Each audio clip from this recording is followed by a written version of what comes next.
Hoje eu quero pregar uma mensagem interessante. Estava orando a Deus e pedindo a Deus uma palavra. Eu vou pregar aqui uma mensagem que nunca preguei. E eu queria hoje falar sobre as qualidades de um animalzinho que as pessoas desprezam e no sentido pejorativo. Esse animal, quando as pessoas falam, chamam as pessoas desse animal, é no sentido pejorativo para, às vezes, dizer que essas pessoas não têm conhecimento, né? Então, eu quero falar hoje sobre as lições dos jumentos. Quais as lições que nós podemos aprender com esse animal tão dócil, esse animal de carga, esse animal trabalhador, mas que, às vezes, as pessoas chamam os seres humanos de jumento, de burro, não é? Porque, referindo à falta de conhecimento. Eu lembro que alguns anos atrás, um colega meu, graças a Deus nunca tive essa insatisfação, essa infelicidade, mas esse colega estava no seu local de trabalho e o seu superior veementemente falou com ele: "Você é um burro!" Ele virou um bicho. "Burro não! Não me chama de burro não! Meu nome é Roberto, não me chama de burro." "Ah, então eu vou te chamar de quê então? De delinquente?" "Não, você vai me chamar pelo meu nome. Eu não sou burro."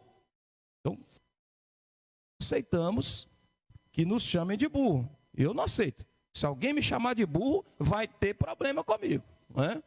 Mas a gente sabe que às vezes as pessoas, até dentro de casa, eu já vi, presenciei, chamando o filho de burro. Isso é terrível, né? Isso é muito terrível, isso é muito mau exemplo do pai em chamar o seu próprio filho de burro. Por muitos anos a loira monopolizou esse número, né? Esse dado, a loira burra. Mas agora com a globalização, eles nem estão falando mais tanto que a loira é burra, né? Hoje eles referem tanto a loira, a morena, a mulata e por aí vai.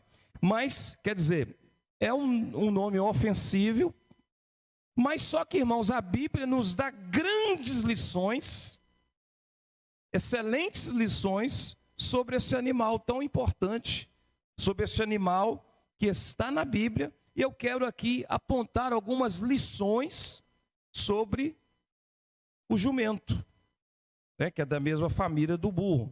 Então, lições dos jumentos. A primeira lição que eu aprendo está em Êxodo 13, versículo 12 e 13. Olha o que diz. Diz assim, olha, Êxodo 13, 12 e 13. Se você quiser acompanhar aí, fica à vontade, pode acompanhar comigo. Êxodo capítulo 13, versos 12 e 13. Diz assim, olha: "Apartarás para o Senhor tudo que abrir a sua madre e todo primogênito dos animais que tiveres. Os machos serão do Senhor. Porém, todos os primogênitos da jumenta resgatarás com um cordeiro. Mas se não o resgatares, cortar-lhe-ás a cabeça. Todos os primogênitos do homem entre os teus filhos resgatarás." Então, irmão, nós estamos vendo aí que o jumento, ele seria salvo, ele iria sobreviver se no lugar do jumento morresse um cordeiro. Por quê? Porque o jumento, ele era um animal imundo para o povo judeu, para o povo hebreu. E o cordeiro, um animal limpo, puro. Então, para a sobrevivência do primogênito dos jumentos, era necessário que morresse um cordeiro.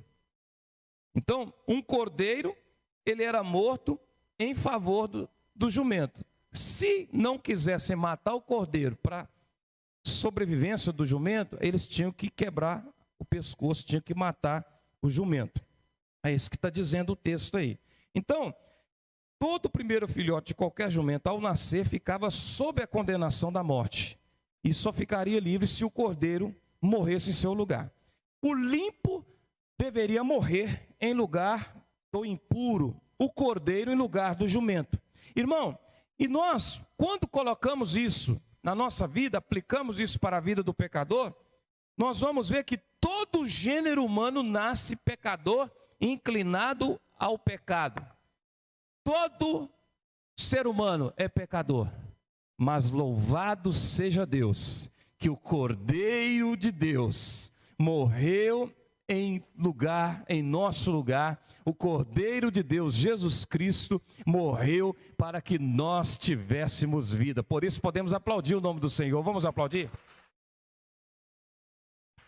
Aleluia! O justo, ele morre pelos injustos. Está escrito no Evangelho que Jesus, ele veio dar a vida em resgate de muitos. Marcos capítulo 10, 45. O Filho do Homem, Jesus, o servo do Senhor, ele veio morrer em favor de muitos. E o apóstolo Pedro disse lá na sua epístola, no capítulo 1, verso 18, ele disse assim que vocês foram redimidos de sua maneira vã de viver. Irmãos, nós vivíamos uma maneira vã, nós vivíamos vazios, mas nós fomos redimidos pelo Cordeiro de Deus, pelo Cordeiro que tira o pecado do mundo. Nós estávamos condenados, mas o Cordeiro de Deus morreu em nosso lugar. Aleluia! Louvado seja Deus. E no versículo 18 do capítulo 3 diz que Cristo sofreu pelos pecados uma vez por todas, o justo pelos injustos, para conduzir-nos a Deus. Está lá em 1 Pedro, olha o que diz, que versículo bonito, irmãos, é esse versículo. 1 Pedro 3,18, olha que coisa linda. E diz assim, olha, pois Cristo padeceu uma única vez pelos pecados, o justo pelos injustos, para levar-nos a Deus. Ele, na verdade, foi morto na carne, mas vivificado pelo Espírito. Aleluia. Então, o justo morreu pelos injustos. Então, nós aprendemos a primeira lição aqui. A primeira lição é que, assim como o jumento, ele é substituído pelo cordeiro, nós, pecadores, somos substituídos por Jesus, o Cordeiro que morreu em nosso lugar. Ele morreu em nosso lugar. Aleluia. Isso é motivo de grande alegria. Isso é motivo de nós nos alegrarmos. Já pensou, irmãos, se o jumentinho falasse? O que o jumentinho iria dizer? O jumentinho ia dizer assim, olha, eu estou vivo porque um cordeiro morreu no meu lugar. Não foi assim que aconteceu com Isaac? Isaac, lá em Gênesis, do capítulo 22, ele ia ser imolado pelo seu pai levou ao monte, deixou os servos no meio do caminho, no pé do monte, e subiu com Isaac, preparou o altar, pegou o cutelo, pegou todo o holocausto, preparou tudo, a lenha, a fogueira, estava tudo ali. E quando Abraão ia imolar o seu filho, veio um brado de um anjo do Senhor dizendo, Abraão, Abraão, não lhes faça nenhum mal, não faça nenhum mal para com teu filho, porque o Senhor viu a fidelidade do teu coração. E na mesma hora, irmãos, Abraão olhou e viu um cordeiro que estava preso pelos arbustos, e aquele cordeiro seria sacrificado no lugar do seu filho, porque outrora, antes Abraão havia dito, Jeová Jiré, Deus proverá o cordeiro, aleluia, louvado seja o nosso Deus. Olha que coisa maravilhosa, Isaac sentiu, irmãos, a mesma alegria, porque ele foi substituído pelo cordeiro.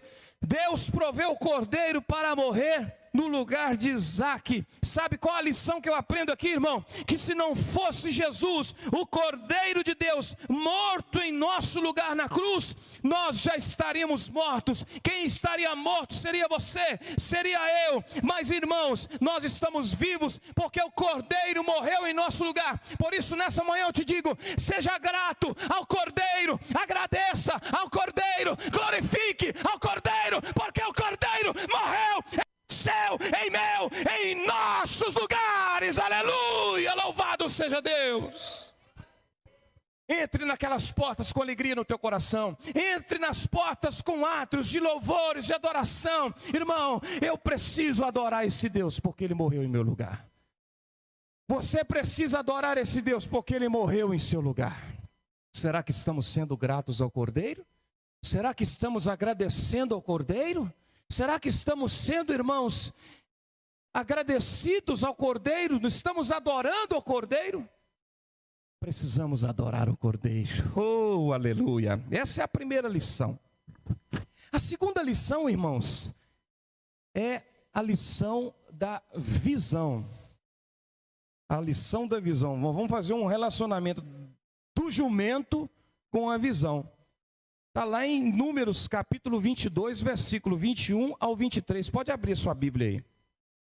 Números capítulo 22, versos 21 ao 23.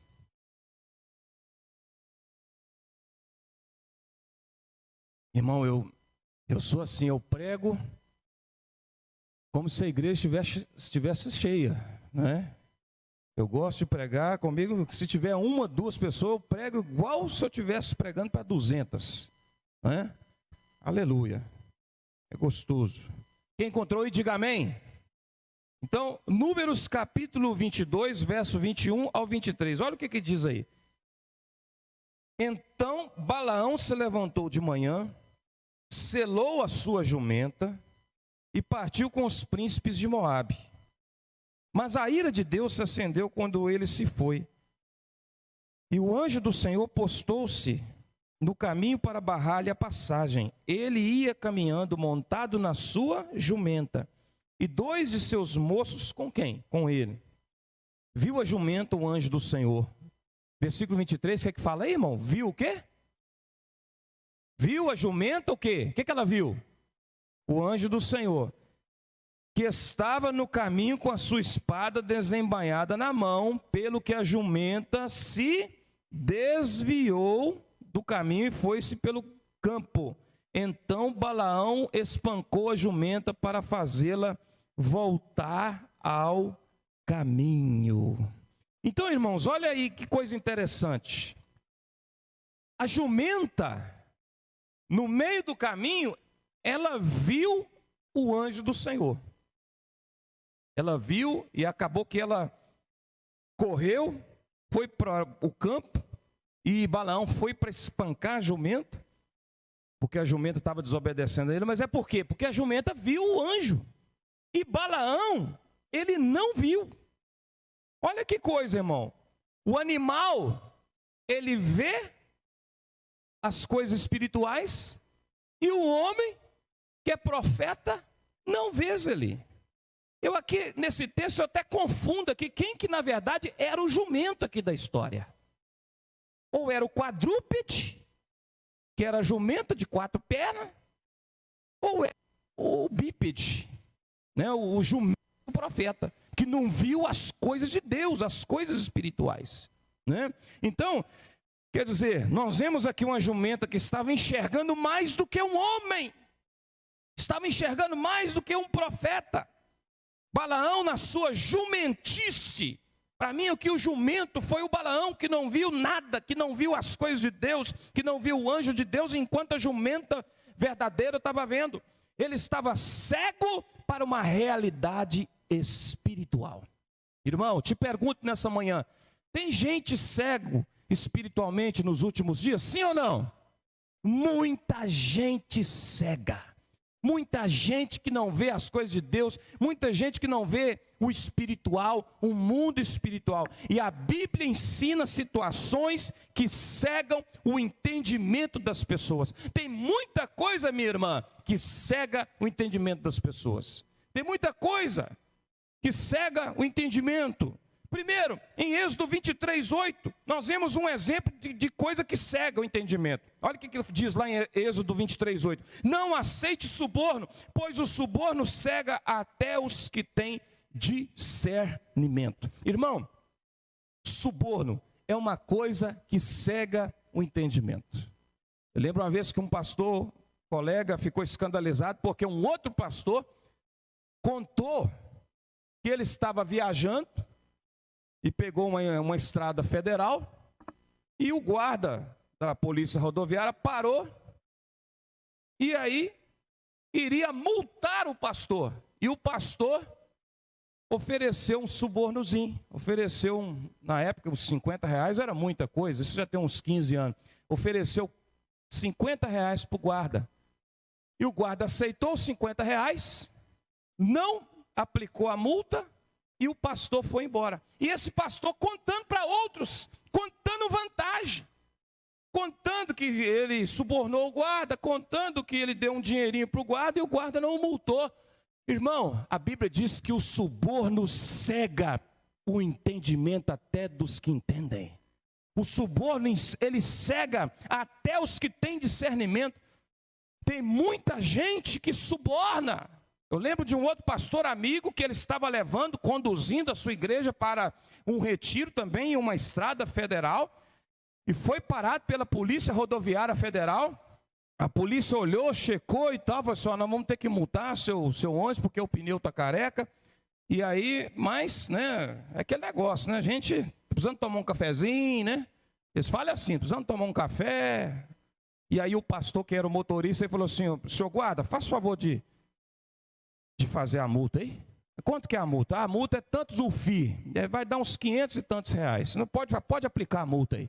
Aí o guarda: pois é, mas nós não tomamos um café, né? Se você quiser dar um cafezinho aí, não, o senhor faz o favor de aplicar a multa aí. E aí o pastor foi embora e contou depois, falando que não aceitou a multa. Ele disse: ó, eu prefiro dar R$500 para o governo do que dar R$50 para um guarda de trânsito. Né? Então, quer dizer, irmão, a questão da sua ética, a questão do senso de justiça, precisa estar dentro do nosso coração. Porque as pessoas são tentadas, são suscetíveis a cair numa questão de corrupção. Mas aí, irmão, o senso de justiça, o senso de moralidade, o senso de ética precisa estar dentro do nosso coração. Por quê? Porque nós somos filhos de Deus, nós somos servos de Deus, somos servos do Deus Altíssimo, do Deus Todo-Poderoso, do Deus maravilhoso. Então, meu irmão, tem muita coisa cegando muito crente. E quer um exemplo? O suborno é um deles, que tem cegado muitos cristãos, pastores, homens de Deus, que têm caído nesse pecado. Que Deus tenha misericórdia de nós. Precisamos ser honestos onde quer que nós formos. Precisamos ser honestos, irmão, em qualquer lugar que nós formos. Porque o que tem de gente desonesta, o que tem de crente desonesto, é só o sangue de Jesus. Eu estou lembrando aqui agora, irmão, você quer ver uma coisa que tem crente que faz demais? Tem muito crente por aí que faz fake news, irmãos. Tem muito crente por aí, sabe o quê? Eles criam um Facebook falso. Você sabia disso? Tem crente, membro de igreja, que cria Facebook falso para poder enganar os outros, para poder entrar no Facebook dos outros, para poder entrar na vida dos outros.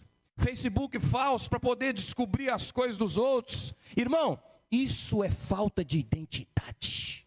Isso é falta de seriedade, isso é falta de ética, isso é falta de compromisso com Deus, isso é falta de identidade com Deus, porque, irmão, nós temos a identidade de Cristo, nós somos cidadãos da terra, mas também nós somos cidadãos dos céus, amém, igreja? Aleluia, louvado seja o nome do Senhor. Vai ficar gravado, vai ser transmitido pelo YouTube, pelo Facebook. Alguém vai ver esse negócio aí, porque Deus está, irmão, entristecido com tanta incoerência que nós estamos vendo nos últimos dias. É tanta falta de responsabilidade, é tanta falta de identidade, é tanta coisa que está cegando o povo de Deus. Segundo, Juízes 16 tem um outro exemplo aqui de coisa que cega as pessoas. Sansão, irmão, ele amou a mulher errada, apaixonou pela mulher errada. O que aconteceu? Apaixonou por Dalila. Quem era Dalila? Inimiga do povo de Deus. E essa paixão resultou na perda da sua visão. Olha, Sansão perdeu a visão, perdeu o cabelo, perdeu os olhos, perdeu a força e perdeu a vida. Não é? Então, e perdeu o projeto de Deus na vida dele, porque Deus tinha muito mais na vida dele. Por quê? Por amar a pessoa errada, por apaixonar pela pessoa errada. Por quê? Por desobedecer a ordem de Deus. Então, ele ficou cego, cegou a sua visão, custou a sua visão. Amar a pessoa errada custou-lhe a visão. Terceiro exemplo, a desobediência aos pais pode também cegar. Ah, isso aqui é forte. Provérbios 30, 17. Esse versículo é bom até você marcar na sua Bíblia. Ah, oxalá que os adolescentes, os jovens, eles lessem esse texto, né? Provérbios 30, 17. Olha o que diz: os olhos dos que zombam do pai ou desprezam a obediência da mãe, corvos do vale arrancarão e filhotes da águia os comerão. Irmãos, esses dois animais aqui, os corvos e a águia, quando eles vão atacar as suas presas, eles vão nos olhos. Eles vão nos olhos. E olha o que a Bíblia está dizendo, que os filhos que zombam do pai e desobedecem à mãe, os seus olhos serão arrancados pela águia e pelos corvos. Então, desobediência à mãe, desobediência ao pai, faz perder os olhos, faz perder a visão. Tem muito filho cego, tem muito filho entrando no precipício, não está enxergando, não está vendo nada. Por quê? Porque zombam do pai, porque desobedecem à mãe. Infelizmente, que Deus tenha misericórdia de nós, porque às vezes o filho está nessa condição porque o pai errou em algum momento, porque o pai precisava ser mais presente e não era. O pai, irmão, o filho te observa, os filhos observam o pai e a mãe o tempo todo. Os pais precisam acompanhar. Eu fico vendo, irmão, tem filho que às vezes sai para a rua, o pai não sabe onde é que o filho está. Tem filho que fica 2, 3, 4 horas na rua, irmão, fazendo o quê? Tem criança, às vezes da idade do Samuel, 10, 11 anos, que fica na rua, irmão, 2, 3, 4 horas. Às vezes alguns deles chamam o Samuel para brincar, eu deixo o Samuel brincar um pouquinho, meia hora ali, 40 minutos, mas eu fico da sacada vigiando o tempo todo. Deu hora, Samuel, para dentro. Porque o pai tem que acompanhar o filho, o pai tem que estar presente com o filho. Isso é importante. O ensinamento dos pais, irmão, graças a Deus, né? Ele não está aqui também, eu posso falar, o meu filho, minha filha e meu filho, eles precisam ver o exemplo dos pais, é verdade. Mas eu quero só dar um depoimento aqui do meu filho. O meu filho tem tanto respeito comigo, irmãos, que eu saio para caminhar. Quando eu volto, ele está comigo aqui, 4 horas da tarde. Eu saio para caminhar, volto 5 horas. Quando eu chego 5 horas, ele fala assim: benção, papai. É engraçado, né? Ele fala: benção, papai, Deus te abençoe, meu filho. Eu vou para a padaria comprar pão. Quando eu volto, ele me pede benção. Toda hora ele me pede benção. E eu estou achando isso ruim? Não, eu acho é bom, pelo respeito que ele tem. Então, quer dizer, o respeito, irmão, ele é adquirido. O respeito, ele é conquistado. Você quer o respeito do seu filho, você precisa fazer com que esse respeito seja conquistado. Agora, um filho que vê o pai xingando, que vê a mãe xingando, que vê o casal brigando e desrespeitando um ao outro, como é que você quer que o filho seja exemplo? Como é que você quer que o filho obedeça? Quantas vezes a gente aconselha adolescente, chega no adolescente: olha, você não pode fazer isso, também meu pai faz. Você não pode xingar esse palavrão. Mas a minha mãe xinga esse palavrão dentro de casa. Olha, você não pode usar esse tipo de roupa. Mas minha mãe usa esse tipo de roupa para todo lado, ela vai para baixo, para cima, ela sobe e desce, ela vai para os lados, ela vai para todo lugar, no supermercado, ela vai no centro, ela vai dessa roupa. Por que eu não posso usar essa roupa? Então, irmãos, é muito sério isso. Os pais são espelho para os filhos, mas a desobediência dos filhos causa cegueira. Quer ver um outro exemplo que causa cegueira? 2 Coríntios 4:4. O Deus desse século cegou o entendimento dos incrédulos. E também olha o que diz: para os crentes existem qualidades que não podem faltar. Está lá em 2 Pedro 1, de 5 ao 9, fala lá: empenhem-se ao domínio próprio, empenhem-se à perseverança, empenhem-se. Todavia, se alguém não as tem, está cego. Se a pessoa não tem domínio próprio, não tem perseverança, não tem essas qualidades que o crente precisa ter, ele está com a sua visão ofuscada, ele está cego. Então a Bíblia, irmãos, ela nos dá exemplos de homens que não perderam a sua visão. Por quê? Porque foram fiéis a Deus. Você quer ser fiel ao Senhor? Quem quer ser fiel ao Senhor? Então você não vai perder a visão. Moisés, com quantos anos, igreja? Moisés morreu com 120 anos. Sabe o que fala lá em Deuteronômio 34, 7? Olha aí para você ver. Deuteronômio 34, 7. Moisés morreu com 120. Olha para você ver que bênção. Deuteronômio 34, 7. Tinha Moisés a idade de 120 anos quando ele morreu. Contudo, a sua visão não se havia enfraquecido, nem o seu vigor fugido. Moisés morreu com 120 anos, mas ele manteve-se com a sua visão intacta, com o seu vigor intacto, revigorado. Então, meus irmãos, Deus está falando para nós essa manhã, vamos nos cuidar, vamos cuidar para ver as coisas de Deus, vamos nos esforçar, porque aquele que é fiel ao Senhor, ele tem visão de Deus, aleluia. Aquele que tem o fruto da visão de Deus, aleluia. Eu estava lendo o livro de Tim LaHaye. Tim LaHaye, já falecido, ele disse assim, olha, eu nunca precisei em todo o meu ministério, eu precisei aconselhar casais que eram cheios do Espírito Santo. Casais cheios do Espírito Santo, eu não precisava lá aconselhar. Por quê, irmão? Porque um casal cheio do Espírito Santo é um casal cheio de Deus. Um casal que tem o fruto do Espírito é um casal que tem domínio próprio, tem respeito, tem paz, tem amor. Vida cheia do Espírito Santo de Deus, uma vida que cultiva, que produz, que evidencia o fruto do Espírito, é uma pessoa, irmãos, que se torna irrepreensível. É uma pessoa que, ela ao invés de ela receber conselho, ela é uma pessoa que dá conselho.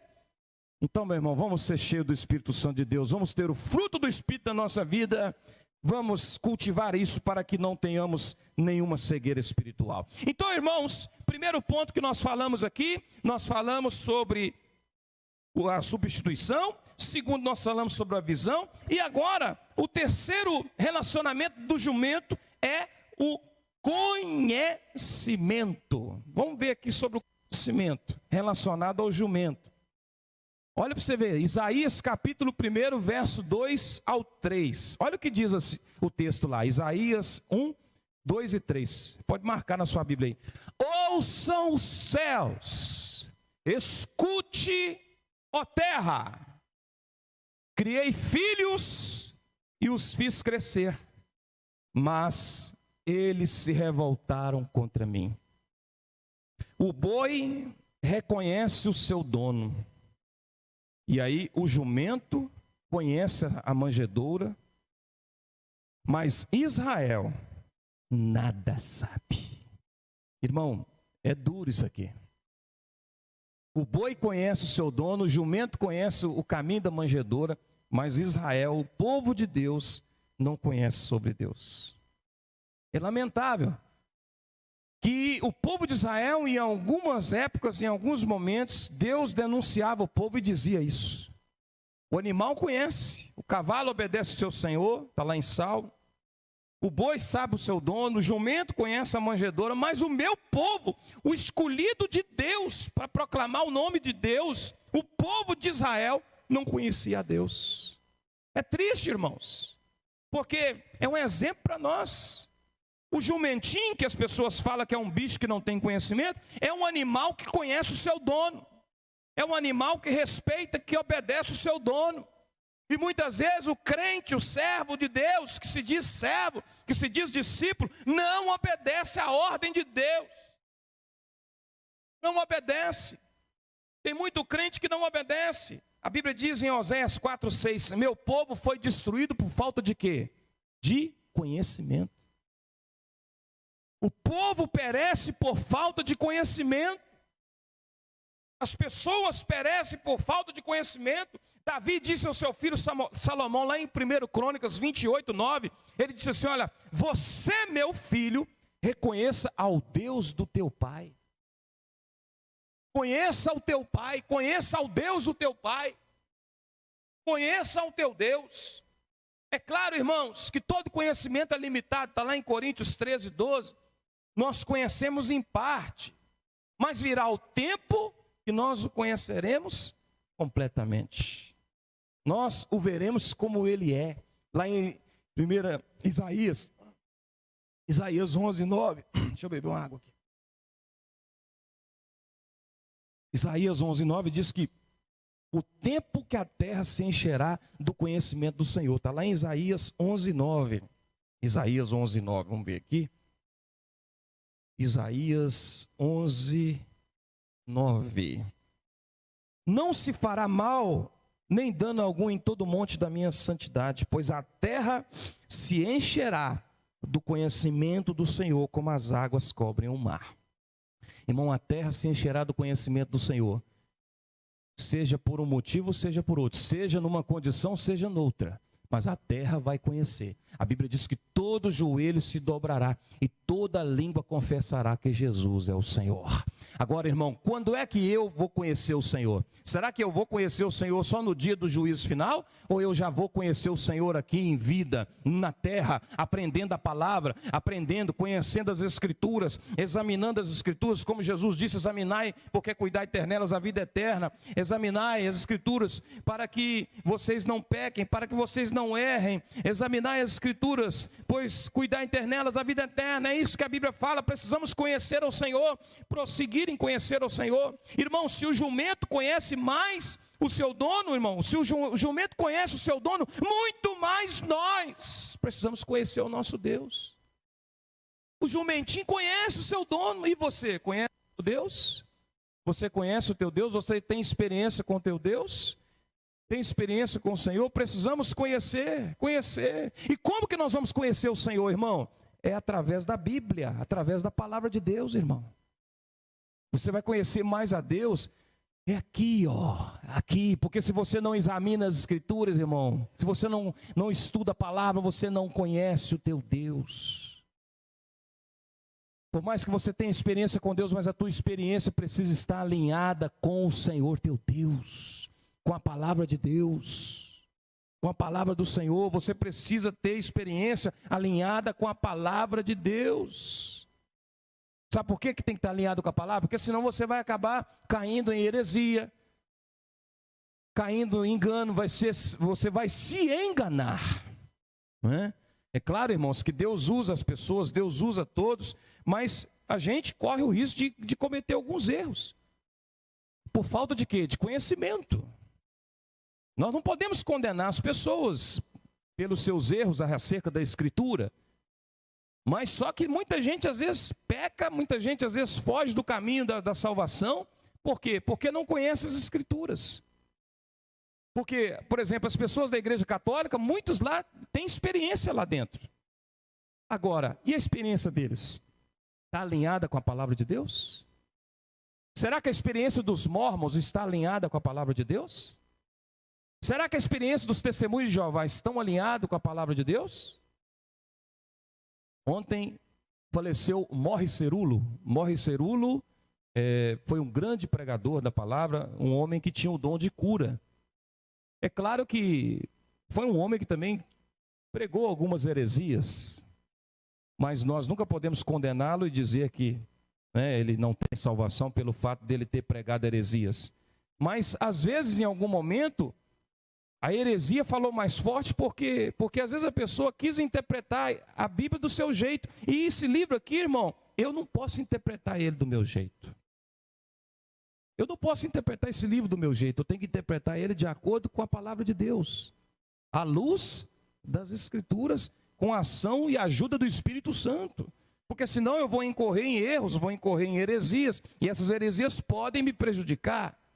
Essas heresias podem, irmãos, atrapalhar. Por exemplo, Kennedy Hagin. Kennedy Hagin foi um pregador que falou muito sobre a fé e falou sobre determinar.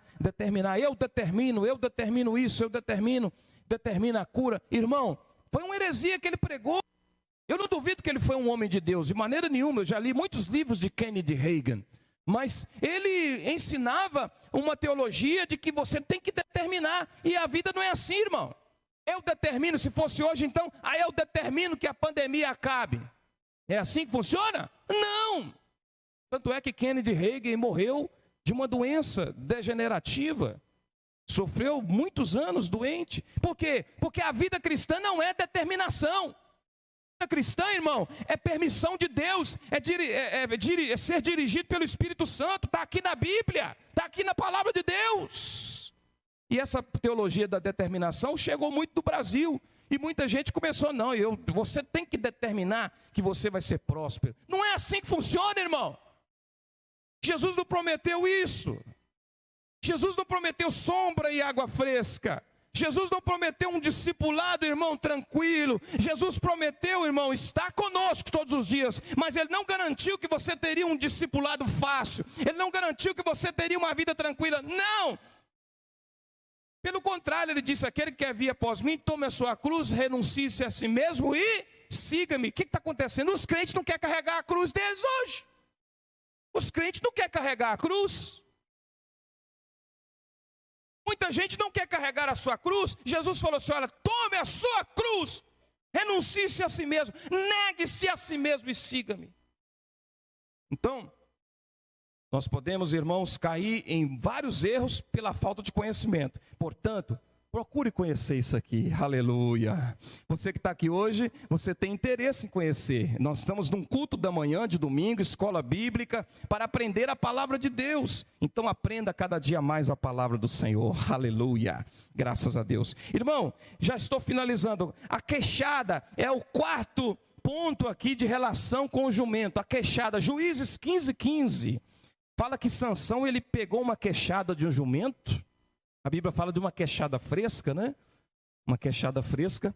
E ele, com aquela queixada, ele matou quantos homens, diz a Bíblia? Quem sabe? 1000 homens com aquela queixada. Eu fico imaginando, Gustavo, que naquele momento, os inimigos de Sansão devem ter falado com ele assim, mas você vai lutar com a gente com isso aí? O mesmo que Davi ouviu de Golias, você vem a mim com isso? Davi estava com a funda e as pedrinhas, e o gigante zombou dele, você vai vir comigo com isso aí? Quer dizer, irmãos, Sansão estava com uma queixada de jumento. Sansão nem poderia pegar naquela queixada. Por quê? Porque o jumento era um animal imundo, nenhum hebreu pegaria, muito menos um nazireu. Mas Sansão pegou aquela queixada, e com aquela queixada, irmão, ele matou 1000 homens, ele fez grandes proezas. Eu quero dizer para você uma coisa, que às vezes, irmão, você, para o mundo, você não é nada, você é vil, você é desprezível, mas você na mão de Deus, você é um vaso de honra, você é um vaso de vitória, você é um vaso de guerra. Aplauda o nome do Senhor, aleluia. Na mão do Senhor, meu filho, você faz proezas. Jefité, lá em Juízes capítulo 11, Jefité era filho de prostituta. Jefité, irmãos, ele era zombado pelos seus irmãos. Mas o que ele fez? Deus usou ele conquistou 20 cidades. O filho de uma prostituta. Por quê? Na mão de Deus, faz muita coisa. Eita glória. Agora, irmãos, o plano de Deus. Relação do jumento com o plano de Deus. Isaías 9:23. Isaías não, irmão, perdão. Isaías não, é outro texto aqui. Eu errei o texto. Acho que é Reis 9:23. E aconteceram, Samuel, não sei. E aconteceram que a jumenta de Quis, pai de Saul, extraviaram. Acho que é 1 Samuel 9:23. 1 Samuel 9:23. Eu anotei errado aqui. Não, não é não. Eu acho que eu errei alguma coisa aqui. É algum outro texto aqui, que fala que as jumentas do pai de Saul, elas se extraviaram. O pai de Saul, ele perdeu as suas jumentas, elas se extraviaram. E mandou Saul ir até elas. Irmãos, o pai de Saul teve essa perda, ele perdeu a jumenta. Só que essa perda tinha um propósito de Deus. Essa perda da jumenta era plano de Deus para que Saul encontrasse com Samuel e Samuel ungisse Saul como rei de Israel, como rei sobre todo Israel. Então, quer dizer, a perda produz, irmão, tristeza, mas tem uma coisa, Deus tem um propósito. Às vezes a gente não entende. Às vezes você não entende, Poliana, uma perda que você teve. Jesus chegou para Pedro e falou assim, olha, você, Pedro, não compreende agora, mas mais tarde você vai entender. Às vezes você tem uma perda, Luciana, e você não entende agora. Mas lá na frente você vai entender. Eu não devia ter perdido esse negócio. Quantas perdas nós já tivemos? Quantas perdas? Na verdade, Lucas, quantas perdas você já teve, Raida? Amanda, Irmã Maria, Rosinalda, Marlene, Irmã Germira, quantas perdas? Já sofremos tantas perdas, mas todas elas têm um propósito de Deus.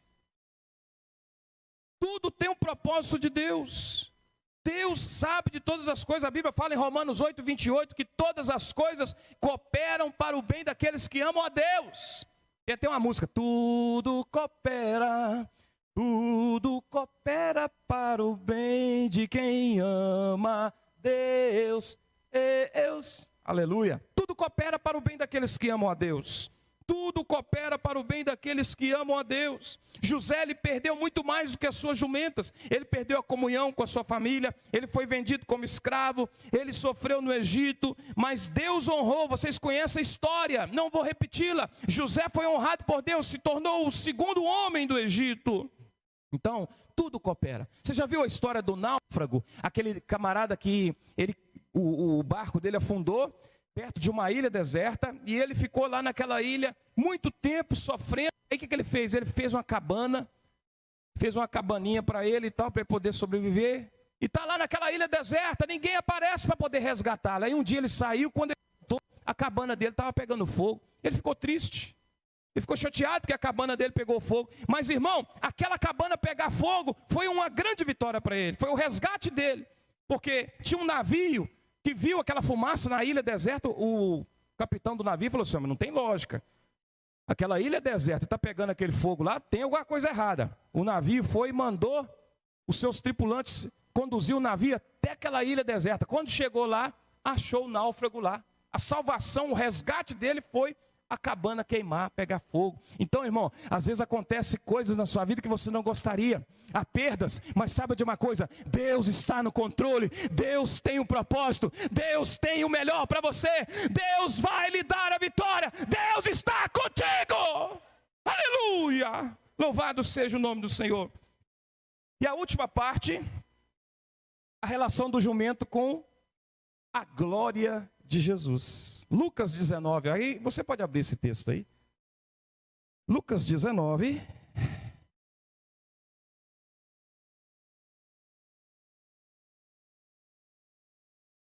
Lucas 19, versos 30, 35.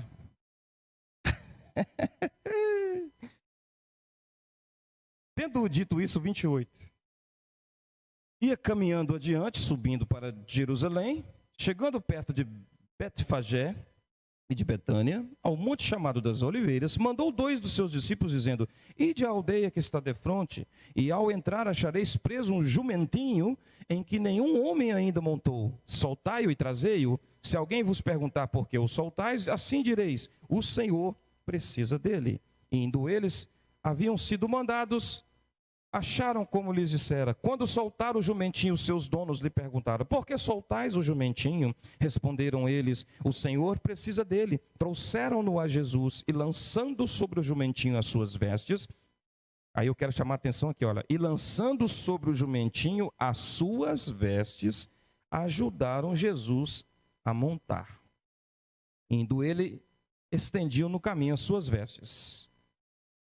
Indo ele, estendiam no caminho as suas vestes. Olha que interessante, irmão. Esse jumentinho que foi pegado emprestado para entrar com Jesus em Jerusalém. O verso 35 fala assim, olha, que me chama a atenção, esse versículo 35 aqui, olha. Trouxeram e lançando sobre o jumentinho as suas vestes. O jumentinho ficou coberto, irmão, de um manto. Essa veste que eles colocaram no jumento era um manto. Então cobriram o jumentinho com esse manto escondido, e o jumentinho ficou escondido, quase não dava para ver o jumentinho. Por quê? Porque toda atenção e toda honra, quem merece é Jesus Cristo. Oh, aleluia. O jumentinho ficou escondido. O jumentinho colocaram uma veste, uma manta sobre ele, e quase não se viu o jumento.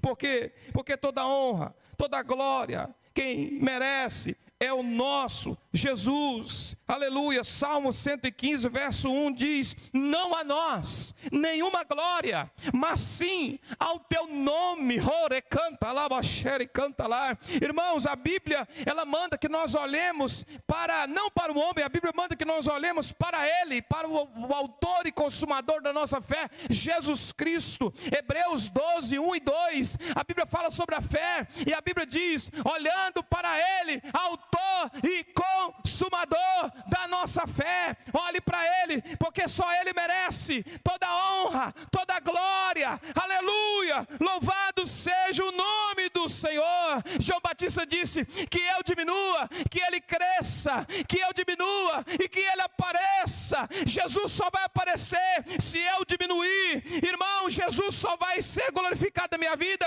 se eu deixar que ele seja glorificado. Aleluia, louvado seja o nome do Senhor. Irmãos, eu li um testemunho de um casal missionário que foi para uma tribo indígena, e chegando nessa tribo eles começaram a falar de Jesus, dos ensinos de Jesus, dos milagres de Jesus. Aí os índios começaram a falar assim: esse homem já esteve aqui, esse homem que você está falando aí já esteve aqui. E o missionário na hora não entendeu, mas continuou conversando, e ao longo da conversa o missionário entendeu que os índios estavam falando de um outro missionário que esteve lá antes. Esse outro missionário, ele não falou de si mesmo, ele falou de Jesus. Por isso que os índios estavam falando: esse homem já esteve aqui. Na verdade, quem teve foi o outro missionário. Só que o outro missionário, ele não falou dele mesmo, ele falou de Jesus. Importante dizer que Cristo precisa aparecer. Oh, aleluia. É assim que deve ser. Nós devemos passar desapercebidos, encobertos, e Cristo deve aparecer. Cristo deve ser sempre honrado. Aleluia. Louvado seja o nome do Senhor. Aí eu pergunto: você gosta de chamar atenção para si? Tem gente que é assim, não é verdade? Você se promove na maneira de se vestir, na maneira de falar, de fazer as coisas. Quando você fala, quando você veste, você está chamando atenção para si? Ou você quer chamar a atenção do Deus que você serve? Nós temos que atrair Jesus e temos que mostrar Jesus. Importa que eu desapareça e que Cristo apareça. Aleluia. Então, para concluir essa palavra, irmãos, vou só recapitular a lição dos jumentos. Primeiro, para o impuro jumento tinha que morrer um cordeiro. Lição aprendida: você está vivo porque Jesus morreu em seu lugar. Segundo, para a jumenta que Balaão montava, tinha um anjo do Senhor no caminho. A jumenta viu, Balaão não viu. Lição aprendida: tome cuidado.